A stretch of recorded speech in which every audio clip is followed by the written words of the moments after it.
Bueno, pues muy buenas noches y antes que nada quiero agradecer a la Asociación Médica Mexicana de VIH-Sida por la atenta invitación a presentar este seminario, particularmente al doctor Alfonso Vega. Y bueno, pues esta noche quiero platicarles acerca de la biología molecular del virus SARS-CoV-2 y cuáles son las similitudes y diferencias con el virus de la inmunodeficiencia humana y las implicaciones de ello en el desarrollo para las estrategias para su control. La palabra virus proviene del latín veneno o toxina, pero esto realmente no nos dice mucho. Yo considero que es muy difícil definir lo que es un virus. Sin embargo, una de las definiciones que más se acerca a lo que realmente es un virus es que son una entidad biológica que para replicarse necesitan de una célula huésped viva. Los virus son extremadamente sencillos y están constituidos normalmente por un genoma que bien puede ser de naturaleza RNA o DNA y van a estar cubiertos por una capa proteica que normalmente conocemos como nucleocápside y a estas dos partículas o dos moléculas que forman estos virus se les conoce como virus no envueltos. Sin embargo, esta dependencia que tienen los virus por una célula viva, es decir, utilizar a estas células como una fábrica viral y que sean parásitas intracelulares estrictos, hace que en algunas ocasiones, cuando estas partículas virales están dentro de la célula, adquieran una capa lipídica y algunos de los virus entonces tienen esta capa lipídica a través de la cual van a protruir algunas proteínas virales y a estos virus se les conoce como virus no envueltos. Entonces, la clasificación de los virus podría ser en relación a si son envueltos o no, en relación a su material genético, algunas características, pero una de las mejores clasificaciones que tenemos de los virus es la clasificación de Baltimore. Esta clasificación agrupa a todos los virus en 7 grupos, dependiendo de su material genético, es decir, de la naturaleza del material genético, si es DNA o RNA, y del mecanismo a partir del cual ellos producen el RNA mensajero. ¿Y por qué el RNA mensajero? Pues porque esta es la molécula que va a tener la información genética que va a traducirse en las proteínas, que finalmente estas proteínas virales son las moléculas efectoras. Entonces, particularmente hablando del grupo 4, sabemos que en este grupo 4 están virus de RNA de polaridad positiva como SARS-CoV-2, que utiliza a un intermediario que es un RNA de polaridad negativa, es decir, es una imagen en el espejo de este genoma, para producir los RNAs mensajeros. Y por otro lado tenemos el grupo 6, en donde están los retrovirus como VIH, que también son virus de RNA de polaridad positiva, pero que poseen una reverso transcriptasa que copia este RNA en una doble molécula de DNA que se va a insertar en el genoma de las células y que a partir de allí se va a transcribir para formar estos RNAs mensajeros. Y pues posteriormente, de cualquiera de las formas en las que los virus tengan estos mecanismos, producir las proteínas. Pero ¿cuál es la razón por la cual nosotros estamos interesados en el estudio de los virus de RNA? Pues porque estos virus realmente carecen de los mecanismos de identificación y de corrección de mutaciones. Y esta es la razón por la cual en las últimas épocas, digamos, los virus de RNA de polaridad positiva han causado una gran cantidad de epidemias y de pandemias.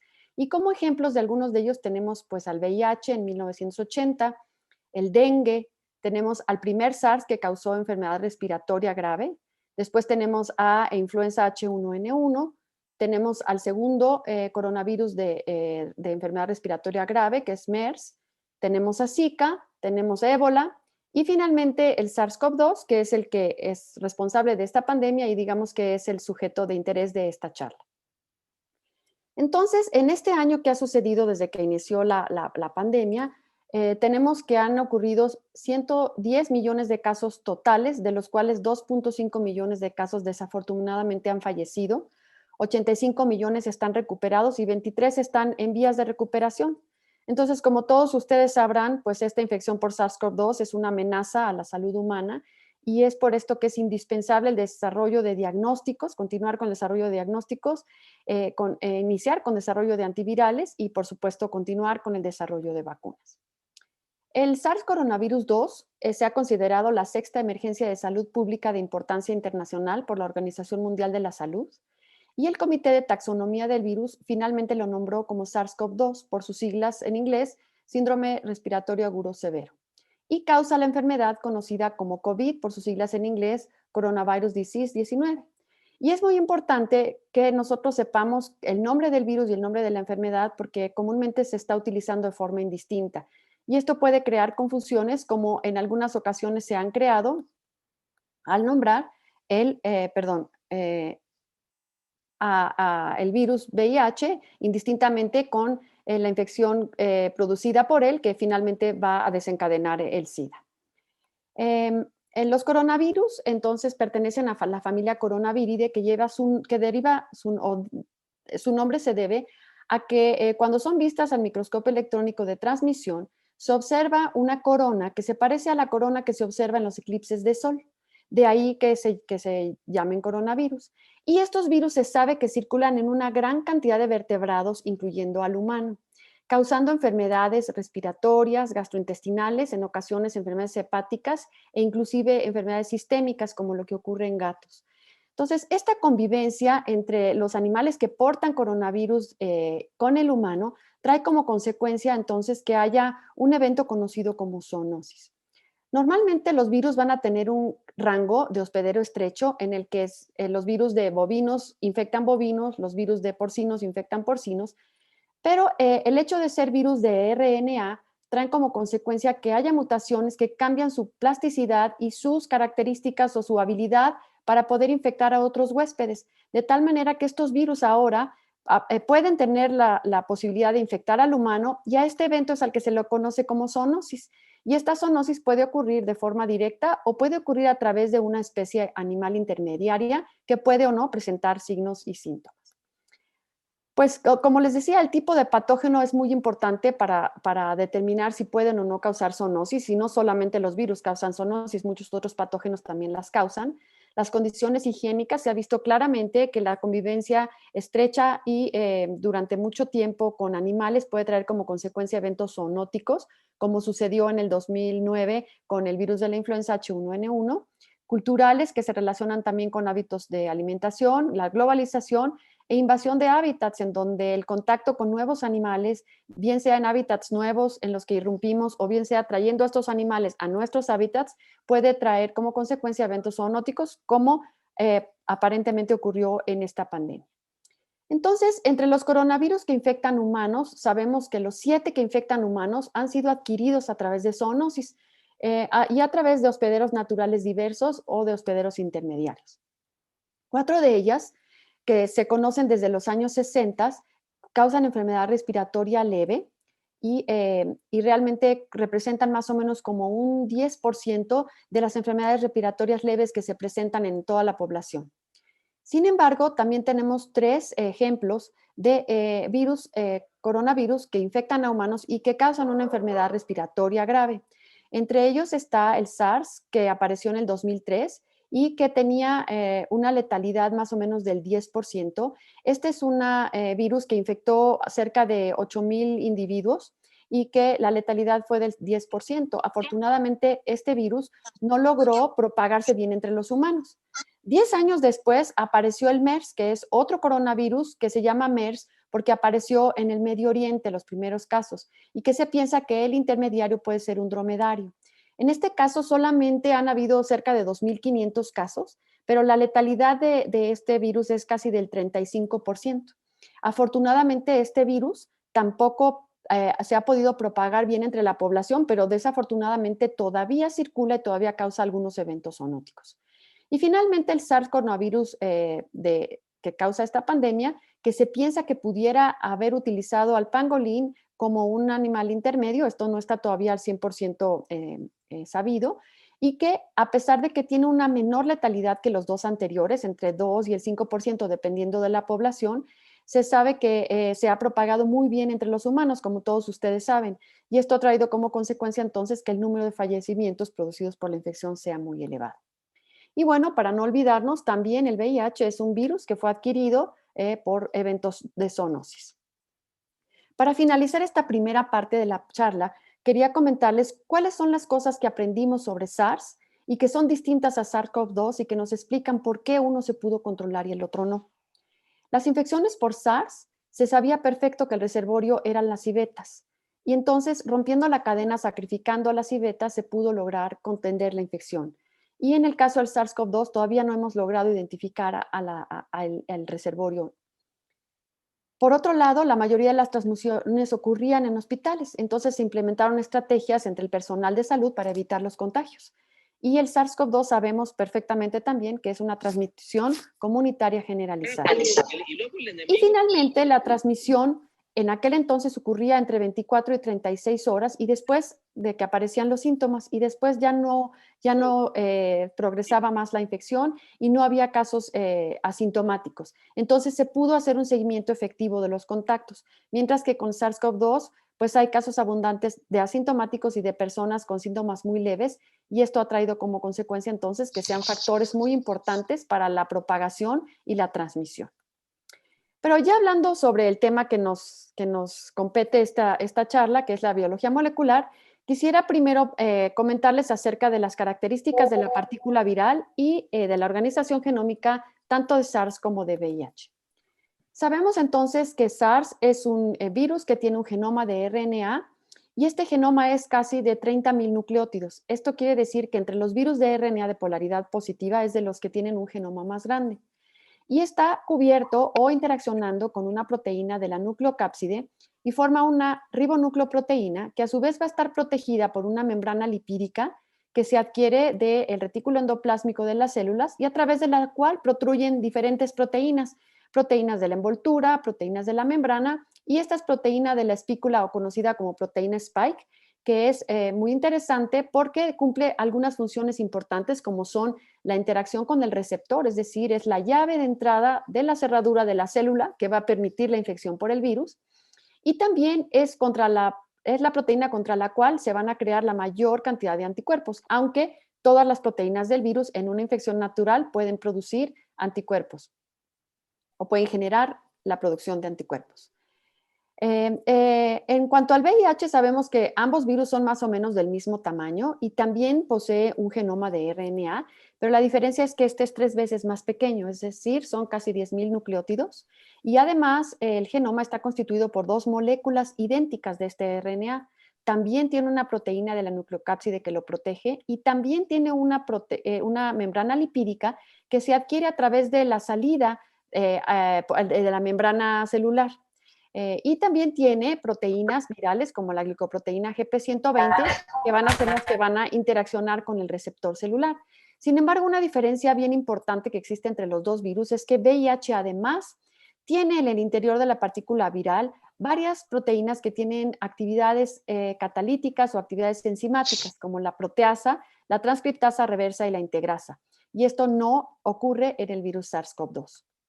En cuanto a la organización genómica, el virus SARS-CoV-2 va a estar constituido por 2 marcos de lectura abiertos que se conocen como marco de lectura abierto 1A y 1B, que van a producir una poliproteína que va a dar origen a las proteínas maduras del virus por la actividad de 2 proteasas que son capaces de cortar esta poliproteína y procesarla para dar origen a todas estas proteínas que como su nombre lo dice, son proteínas no estructurales porque no forman parte del virión, pero son las que van a orquestar todo el tejemaneje que va a ocurrir para poder utilizar a la maquinaria celular a favor de la producción de las partículas virales.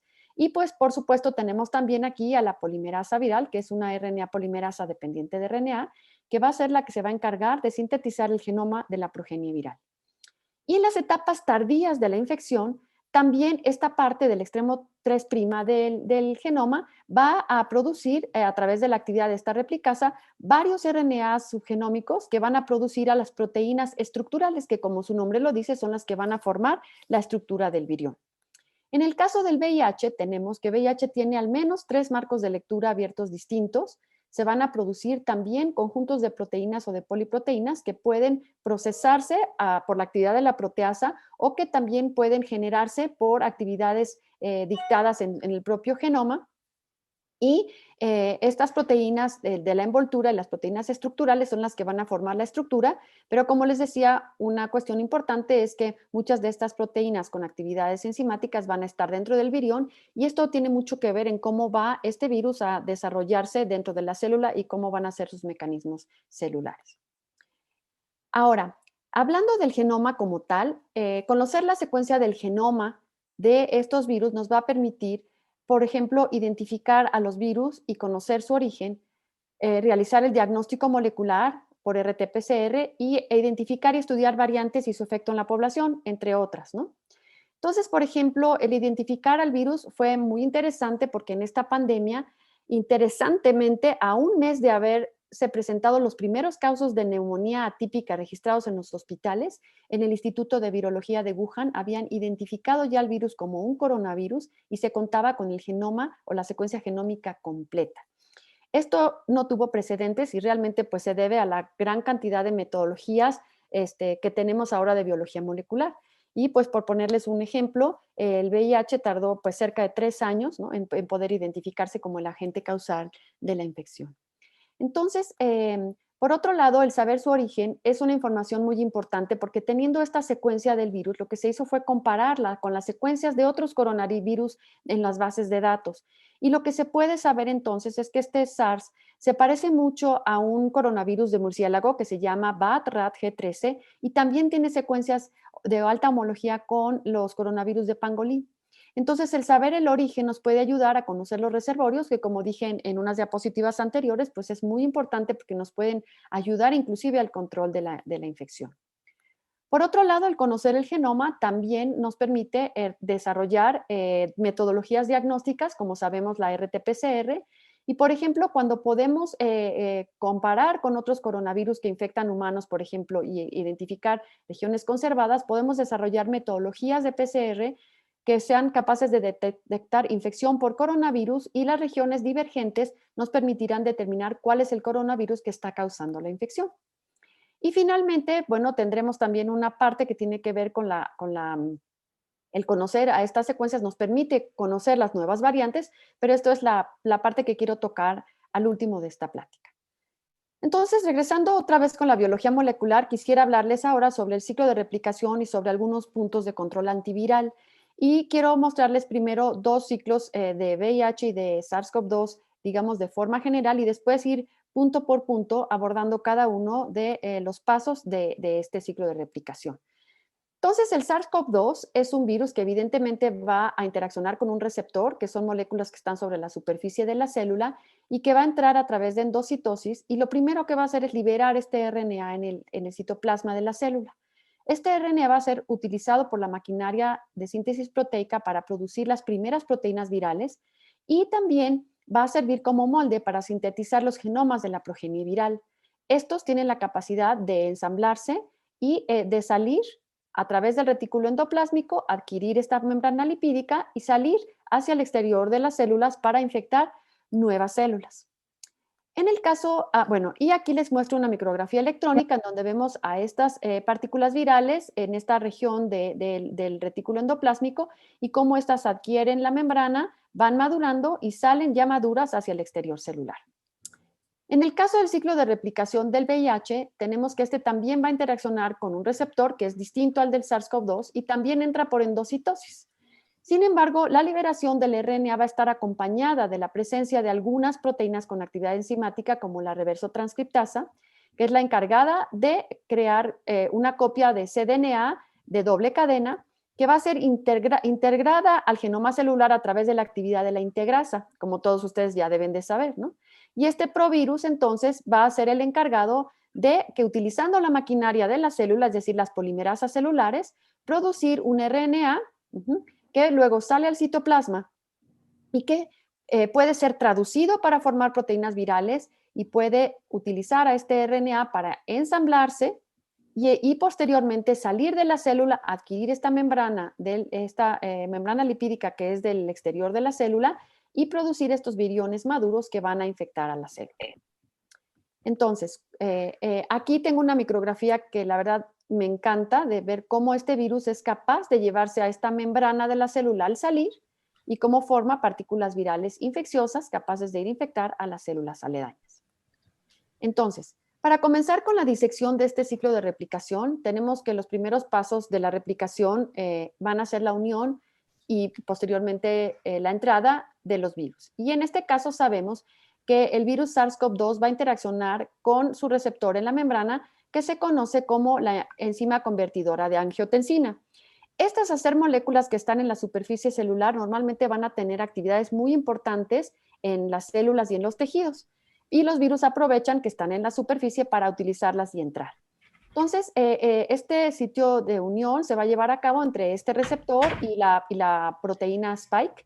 Y este receptor está principalmente en los tejidos respiratorios y gastrointestinales. De ahí que los síntomas normalmente son respiratorios y gastrointestinales, ¿no? Y son los tejidos que normalmente se infectan con el virus. Y podemos decir que este es el primer punto de control porque utilizando algunas drogas como la gripsina y algunos anticuerpos como el CR3022, podemos bloquear esta interacción y bloquear el progreso de la infección. Entonces, a lo largo del resto de la charla, quiero platicarles algunos puntos de control en donde sabemos que pueden estar Véntelo toda. actuando algunos La reunión que tenía ayer fármacos. sería ayer Sin embargo, adelante. por no ser, digamos, el Y tema de después interés es para esta otra charla, reunión no a voy a las andar 11 de mucho la en noche. muchas Sala de otras eventos. detalles. Continuando entonces con la replicación del virus, sabemos que el SARS-CoV-2 requiere también de otra molécula en la superficie de la célula que es conocida como la proteasa TMPRSS2. Es necesaria su interacción para que el virus pueda fusionar su membrana viral con la membrana de la célula y también este es un paso importante para que el virus pueda continuar con el ingreso hacia el interior celular. Y sabemos que este es otro punto de control importante porque la droga MI 1851 o el Comastat miristilato son capaces de inhibir esta interacción y esta actividad, perdón, de la proteasa viral, y esto trae como consecuencia entonces una inhibición de la interacción entre el virus y la célula. En el caso de la unión del VIH, pues sabemos que también existe una proteína que va a protruir hacia el exterior del virus, que es conocida como la proteína GP120, y esta va a interaccionar con un receptor que, bueno, pues para ustedes ya es muy bien conocido como el CD4, que está sobre algunas células del linaje linfocítico. Entonces, esta interacción también es un punto de control. ¿Por qué? Porque conocemos que algunas drogas como el enfuvirtide pueden impedir esta interacción. Y esto trae como consecuencia entonces, pues que la infección no progrese de manera normal.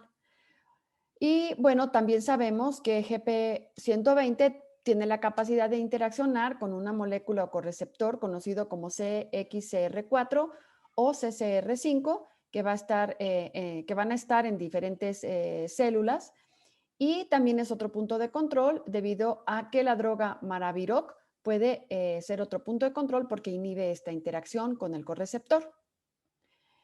Ahora bien, si, digamos, la infección tanto de SARS-CoV-2 como del VIH continúa de una manera natural, sabemos que el virus puede interaccionar con este receptor y puede ingresar hacia el interior celular en un mecanismo conocido como endocitosis mediada por receptor.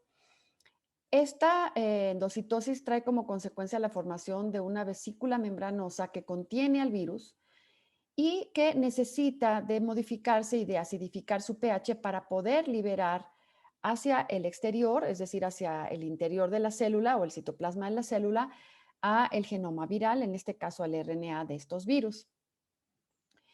Entonces, digamos, es otro punto de control muy importante porque para el caso del SARS-CoV-2, el uso de drogas como la cloroquina y la hidroxicloroquina en ensayos, digamos, en cultivo celular, se sabe que impiden la acidificación de estos endosomas. Y este es un punto de control porque esto trae como consecuencia que el RNA del virus no pueda liberarse hacia el citoplasma. Por otro lado, algunos otros fármacos, como el arabidol, van a inhibir también la fusión que debe de ocurrir entre la membrana de la envoltura viral y la membrana del endosoma para la liberación de este RNA. Y este es un segundo punto de control. Una vez que el RNA viral ha llegado hasta el citoplasma, realmente aquí es cuando empieza a haber este control del que les platicaba del virus por utilizar la maquinaria celular a su favor. Y este RNA viral entonces va a interaccionar con factores del inicio de la traducción y con el ribosoma para poder sintetizar a sus proteínas.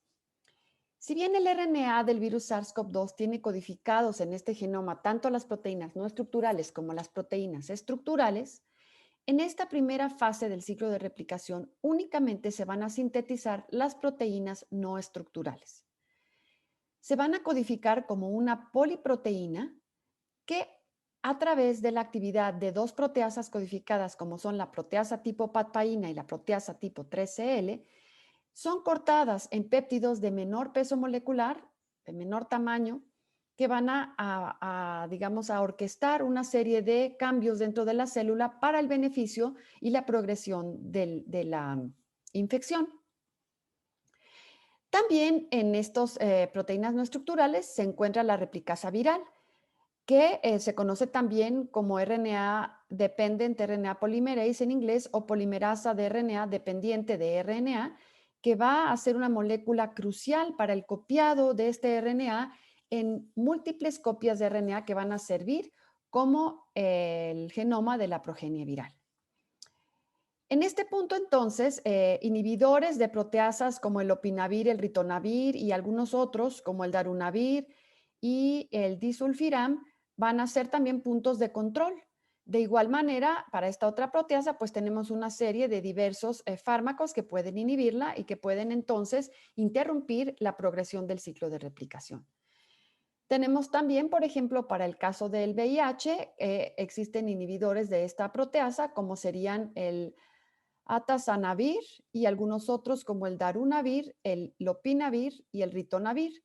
De hecho, estos dos últimos sabemos que por su acción antiproteasa o inhibidora de la proteasa, pues fueron probados también para inhibir a la proteasa de SARS-CoV-2 en un intento por utilizar fármacos que son conocidos inhibidores de proteasas y que además ya están, digamos, en el mercado.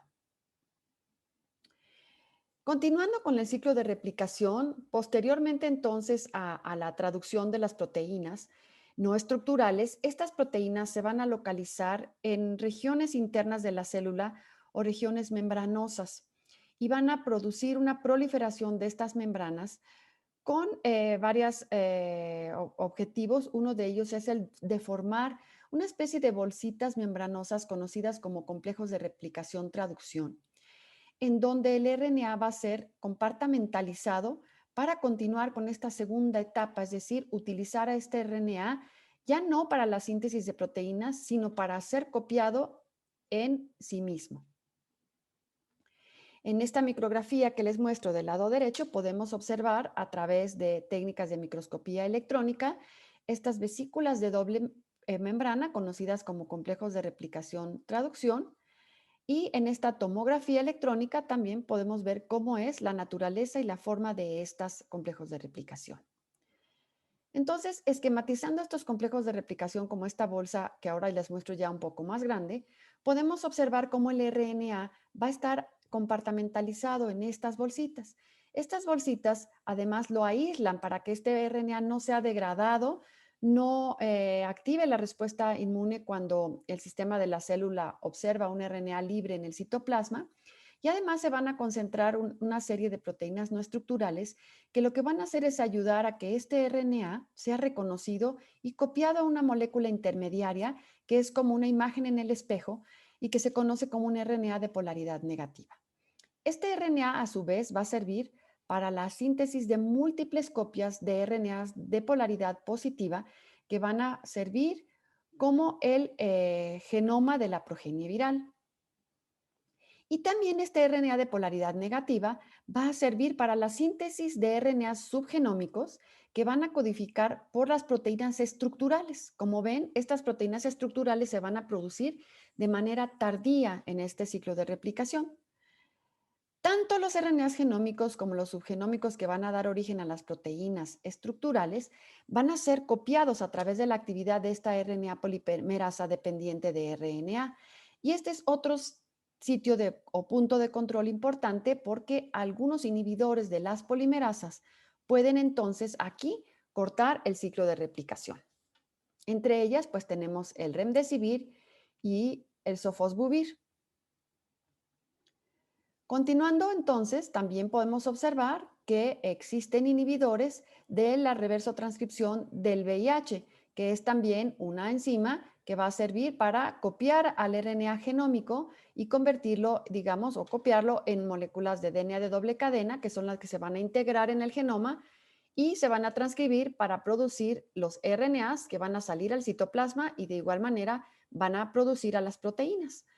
Entonces tenemos aquí una serie de antivirales también que sirven porque están inhibiendo esta actividad de reverso transcripción, particularmente en el VIH. Posteriormente, entonces, a la síntesis de estos RNA subgenómicos y continuando con la explicación para SARS-CoV-2, tenemos que estos RNA subgenómicos codifican por proteínas como las proteínas S y algunas otras proteínas estructurales que, como su nombre lo dice, van a formar parte de la estructura del virión y van a encapsidar a estos RNA genómicos para formar una partícula viral completa. Una vez entonces que se han formado las partículas virales, sabemos que el SARS-CoV-2 va a adquirir su membrana lipídica de algunos organelos internos y va a poder salir de la célula a través de exocitosis, causando el rompimiento y la muerte celular y su dispersión en el hospedero para infectar a células aledañas. En el caso del VIH, sabemos que este va a salir también por exocitosis y va a adquirir su membrana lipídica por el paso a través de la membrana de la célula. Y este virus entonces ya completo va a poder también diseminarse por el huésped e infectar a las células aledañas. Una vez conociendo este ciclo de replicación, eh, es importante, digamos, conocerlo para el poder entender cómo es el origen de las variantes, en este caso las variantes del SARS-CoV-2. Y para ello quiero regresar un poco hacia el mecanismo de síntesis del genoma del virus SARS-CoV-2. Como nosotros sabemos, su genoma es un RNA de cadena sencilla y polaridad positiva que va a tener, bueno, una secuencia determinada y que es copiado por la actividad de la RNA polimerasa dependiente de RNA a una molécula de RNA de polaridad negativa conocida como un intermediario de replicación. Esta polimerasa tiene la capacidad de ir copiando nucleótido por nucleótido a esta cadena de RNA en esta cadena de RNA de polaridad negativa. Y este copiado es bastante fiel. Sin embargo, en algunas ocasiones se pueden cometer errores como las que marcamos aquí, en donde el copiado no necesariamente es correcto. El virus SARS-CoV-2, a diferencia de muchos otros virus de RNA, tiene una enzima que se llama exorribonucleasa que tiene la capacidad de detectar estas mutaciones y corregirlas. Pero esto lo hace, digamos que en determinadas cantidades, no lo hace al 100%. De tal manera entonces que estos virus tienen una capacidad de tener mutaciones menor que otros virus de RNA.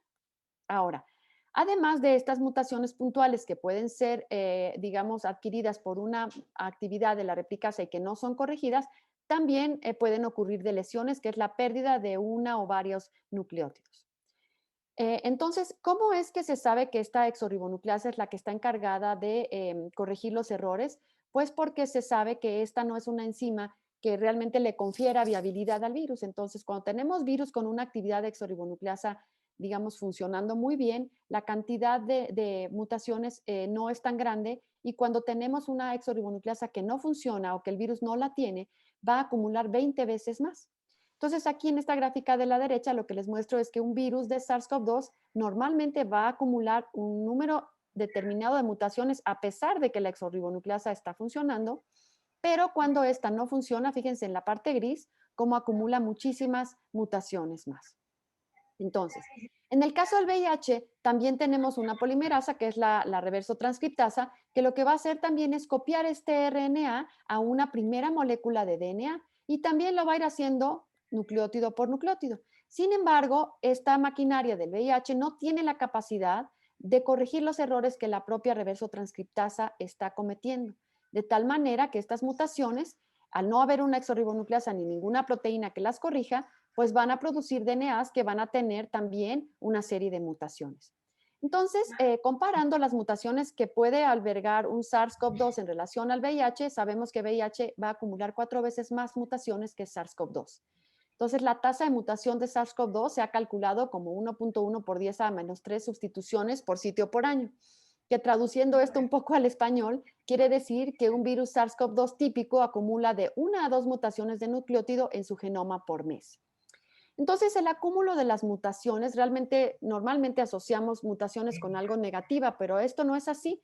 Las mutaciones van a traer como consecuencia que los virus tengan una gran diversidad y eso ustedes los deben de saber muy bien, ya que hay una gran cantidad de cuasiespecies en las personas que están infectadas con VIH. Y además, esta diversidad o estas mutaciones son requeridas para la patogénesis y para que el virus se adapte. Las mutaciones pueden ocurrir a lo largo de todo el genoma. Si bien es cierto que hay regiones que son más susceptibles de tener mutaciones que otras, todo el genoma puede ser susceptible de mutar. Y dependiendo de dónde ocurren estas mutaciones, pues va a haber dos consecuencias. Bueno, va a haber muchas, pero dos que yo quise sumar aquí. Variantes que van a emerger y que van a desaparecer porque la mutación va a traer que estos virus no tengan un buen forma de replicarse y de subsistir, o mutaciones que van a ocurrir y que producen nuevas variantes que emergen y que persisten. Y entonces el estudiar estas variantes, tanto de SARS-CoV-2 como de otros virus, va a ayudar a que sepamos qué tanto se dispersan estas variantes en el mundo, cómo difiere la enfermedad causada por estas nuevas variantes de la que están circulando actualmente y cómo estas variantes pueden afectar las terapias existentes, las pruebas diagnósticas y las vacunas.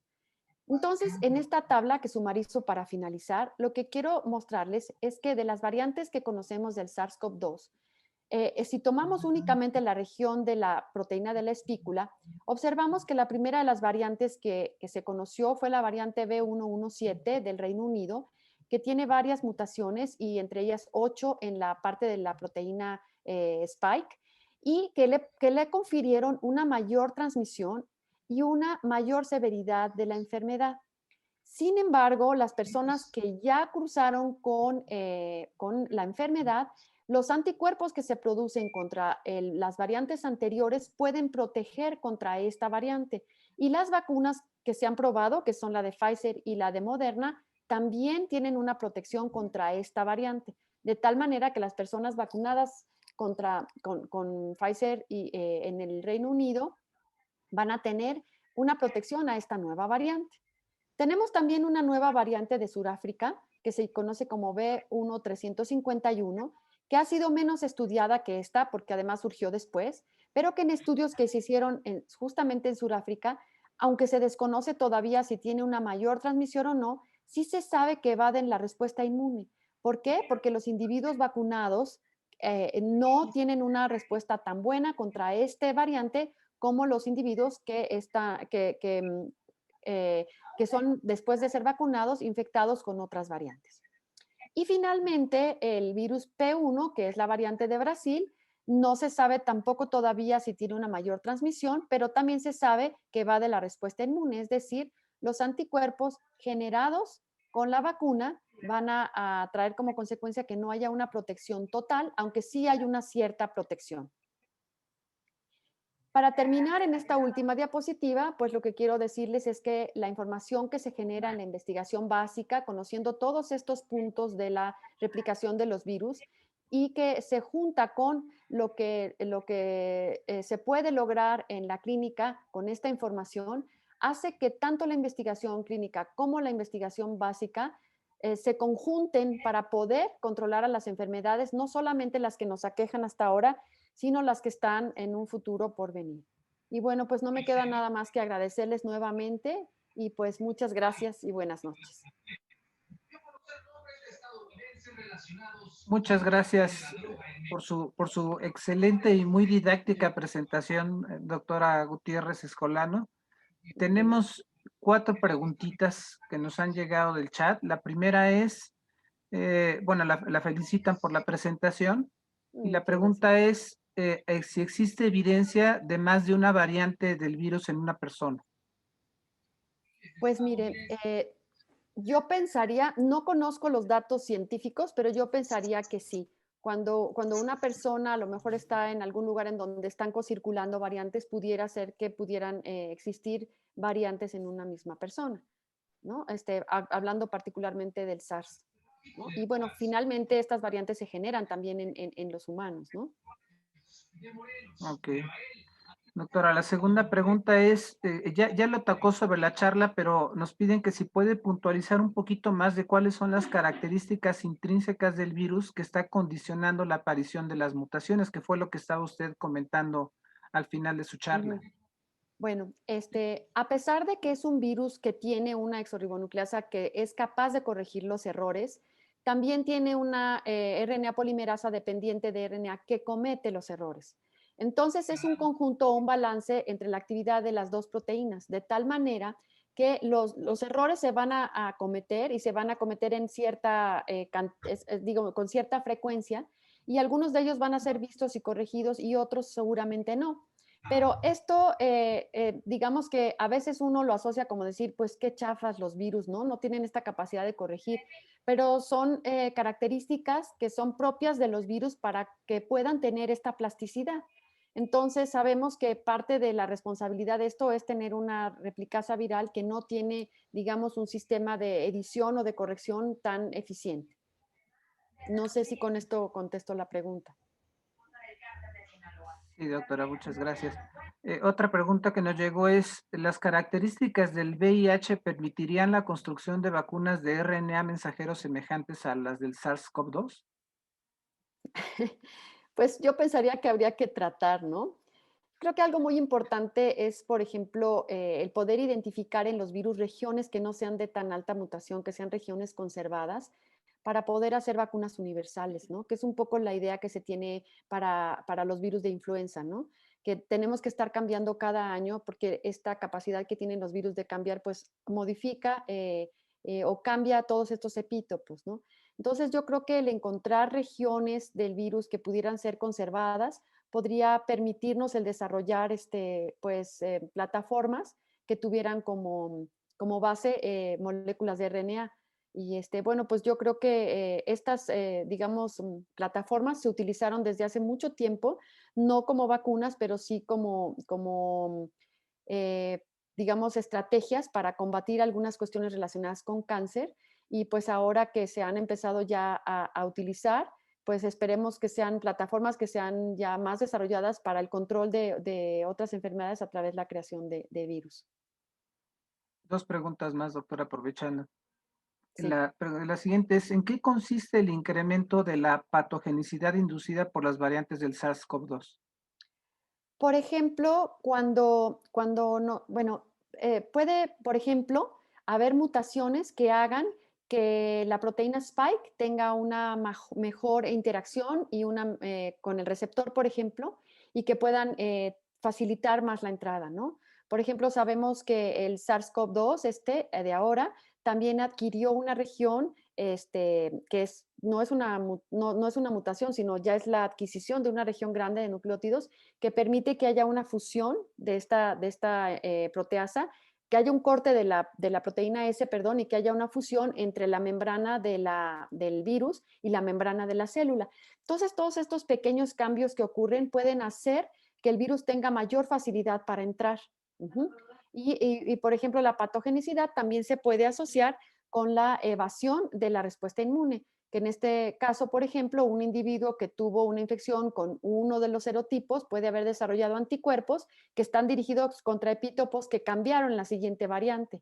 Entonces, esto se conoce como evasión de la respuesta, que es mucho lo que sucede en VIH, porque al cambiar las regiones que están presentes en los sitios en donde se producen los anticuerpos, pues entonces estos anticuerpos que se producen ya no lo neutralizan. Y esta es la razón por la cual se hacen cuasiespecies o se hacen variantes, ¿no? Entonces es un conjunto de muchas situaciones que van ocurriendo a lo largo del acúmulo de todas estas mutaciones.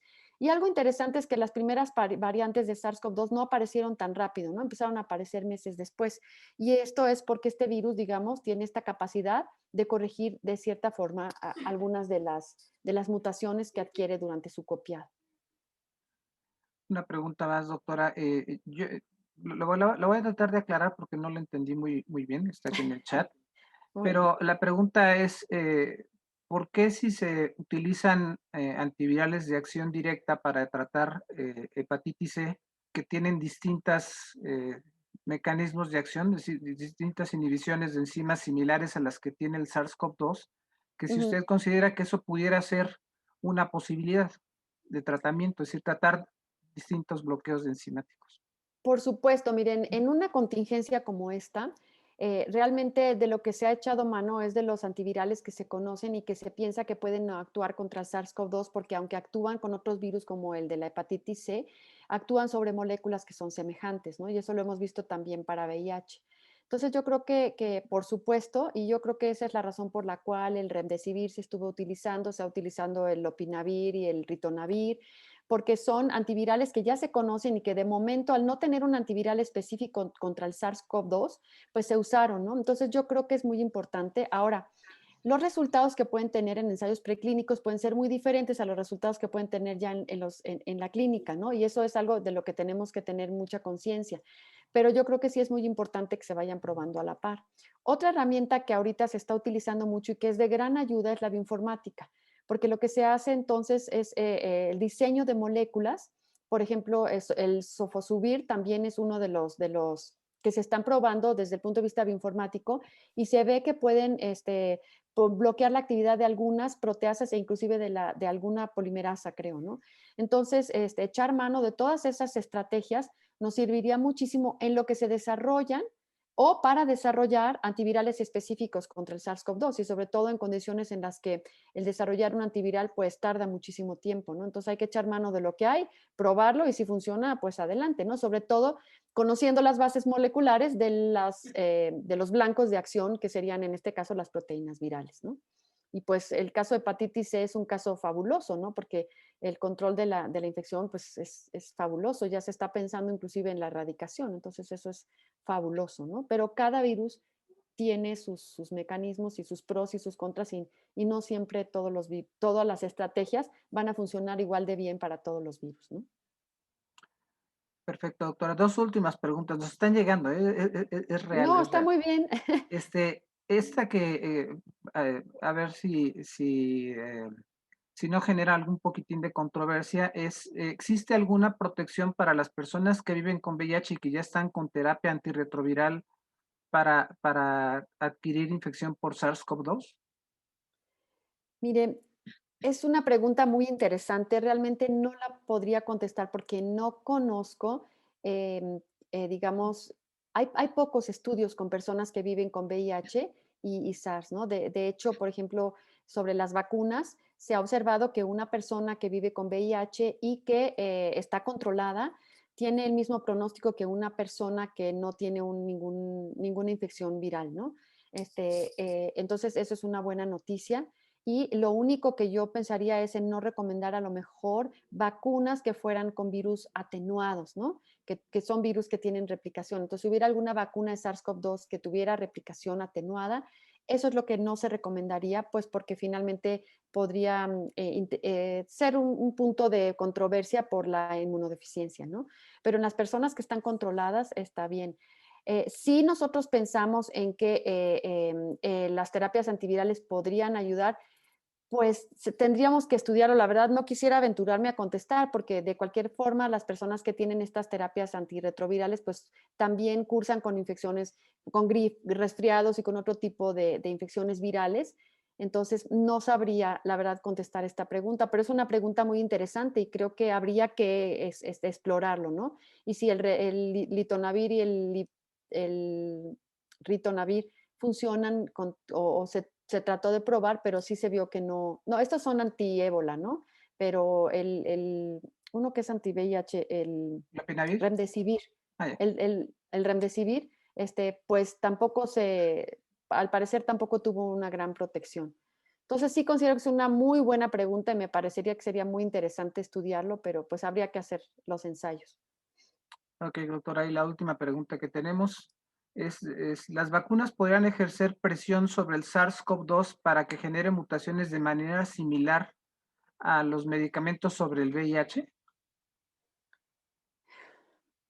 Pues yo pensaría que, mm, pues realmente no lo creo, pensándolo bien, porque, o sea, lo que una vacuna hace es emular una infección, ¿no? Entonces, lo que nos están haciendo estas vacunas es mostrar a nuestro sistema inmunológico la proteína Spike y se van a crear unos anticuerpos, pero cuando ya no tenemos a la vacuna, se va a crear la memoria inmunológica, pero no es un, digamos, no es un antígeno que va a estar todo el tiempo creando distintos anticuerpos, ¿no? Entonces, yo pensaría de momento que las personas vacunadas van a estar alertas para contender contra una infección natural, digamos, o contra una posible infección natural, pero no están ejerciendo una presión selectiva todo el tiempo, ¿no? No es lo mismo que cuando vives con un virus en donde la generación de anticuerpos sí está creando una presión para la formación de cuasi especies, ¿no? En este caso, creo que no. Es lo que yo pensaría, pero no sé, a lo mejor no es así. Muy bien. Bueno, ahora sí fue la última pregunta, doctora. Le queremos agradecer en nombre de la asociación su excelente charla, muy didáctica. A todas las Muchas personas gracias. que se conectaron para estar con nosotros, les agradecemos mucho su participación y aprovecho para comentarles que el próximo día 25 de marzo vamos a llevar a cabo nuestra segunda sesión sobre SARS-CoV-2. En esta ocasión, la doctora Rosa María del Ángel es la que nos ha aceptado amablemente la invitación y el tema que va a abordar la doctora va a ser algo muy de moda, por supuesto, que es la cuestión de las vacunas, que seguramente de aquí a esa fecha generará muchas preguntas que tengamos en el tintero y que podamos expresar a la doctora del Ángel. Sin más por el momento, les quiero agradecer en nombre de la asociación su participación. Que pasen buena noche. Muchas gracias. Muchas gracias a ustedes. Muchas gracias y muy amables en haberme invitado. Gracias, doctora. Buenas Hasta noches. luego. Hasta luego. Buenas Buenas noches. noches.